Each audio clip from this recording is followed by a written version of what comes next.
An important video we have for people to view early on in their quits is the one covering the stages of loss. And in there I talked about how people go through a denial and an anger and then a bargaining and depression and acceptance phase. The same phases people go through when they find out they're dying. And, so I kind of linked them into how, they relate to when people are quitting smoking. I want to focus on the bargaining phase here. And in the bargaining phase, the kind of discussions that people will have with themselves is they're just going to have one. It's going to get them through this moment. They know they will never have another one again. They're starting to feel a little bit stronger maybe, and that's going to be their reasoning that, they know they can control it, or it'll be a really rotten cigarette that'll help secure their quit and down the road because they'll remember how horrible this last cigarette was. They'll come up with all sorts of nonsense during the bargaining phase. Now, it's interesting because sometimes people find themselves weeks or months and sometimes years after they quit saying like they feel like they're going through a bargaining phase again. And it's interesting because they'll have the same discussions with themselves that they're having during bargaining phase. But it's not bargaining phase anymore. This is a complacency phase. Very different than bargaining. Oh, the discussions are exactly the same. You can, it's almost verbatim. You could say the exact same lines during complacency as you're doing during the bargaining phase.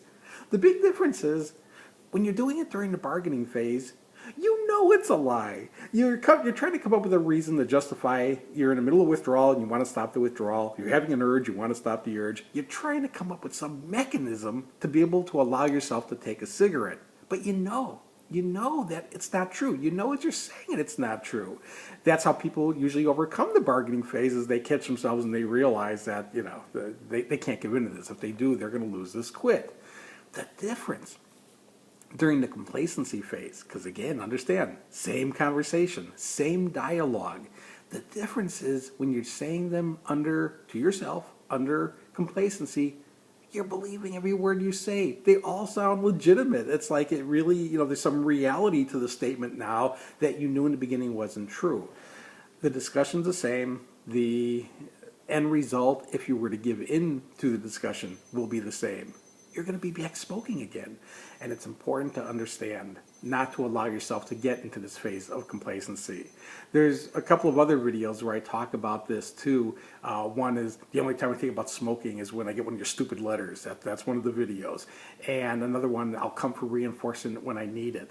A lot of what I did with my clinic participants, the reason the letters went out was to try to keep reminding them that they're basically still working. It's staying free of ever getting caught into an active addiction again. It's not saying they're in a constant struggle. It's not saying they're fighting it. They may not even be thinking about it, but it's reminding them that, again, they are in recovery. It's asymptomatic of an addiction at this point. There's no sign of it, but it's still there, given the opportunity. And again, opportunity means, administering nicotine, it'll take them down again.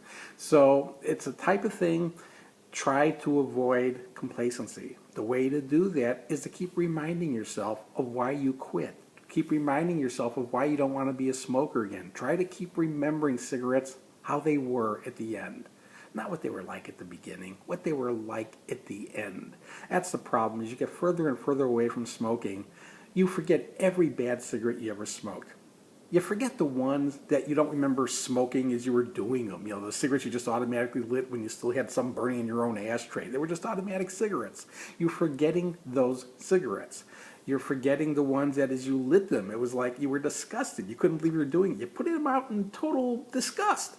And lit another one 5 minutes later. You're forgetting those cigarettes. And you start to remember the best one you ever had in your life. That's the one you start to think about and start to consider. And when you start to think in terms like that, you could be in trouble, especially with complacency. Because, again, you start to feel like, it's so long now. You've got it. You've got it licked. You don't have your addiction anymore. You may not use the word, but that's the way you start to think. And now you can now go back to smoking the way you wanted to do it. The way, again, it was at the beginning. It hasn't been that way for years. It hasn't been that way for decades. The last few decades you were smoking. It's not going to be that way again. It's an all or nothing proposition. As long as you keep seeing them for what they were and how they were at the end, you'll realize you don't want them anymore under those terms. And all you have to do to never have to smoke them under those terms again is to continue to stick to the personal commitment you made the day you stopped to never take another puff.